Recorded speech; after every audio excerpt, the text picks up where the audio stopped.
ஹரே கிருஷ்ணா. சுகபோகியா இருக்கிற ஒருத்தர் கர்மயோகியா மாறுறது எப்படி? சத்துவ, ராஜச, தமோ குணங்கள்னா என்ன? சத்துவ குணம்ங்கிறது ஆன்மீக தளத்துல ரொம்ப உயர்வானது. அவங்க செயல்களால விளையிற பலன்களை பகவானுக்கு அர்ப்பணிச்சிருவாங்க. ஆசை இல்லாம கர்மா செய்வாங்க. புகழ்ல நாட்டம் இல்லாதவங்க. ரஜோகுணம்ங்கிறது அடுத்த நிலை. இந்த குணம் உள்ளவங்க இறைவன் கிட்ட செல்வங்கள், போகங்கள் வேணும்னு வேண்டுவாங்க.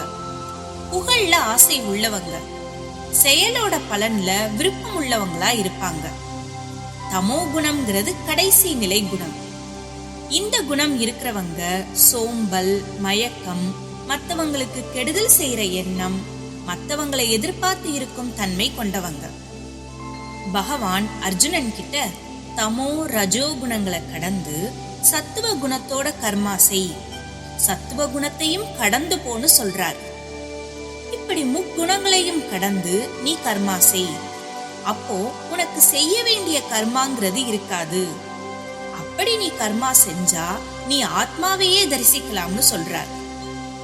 இப்படி ஏகாக்கிர புத்தியோட கர்மா செஞ்சா நீ ஆத்ம சாதகனா இருக்கலாம்னு சொல்றார். ஹரே கிருஷ்ணா.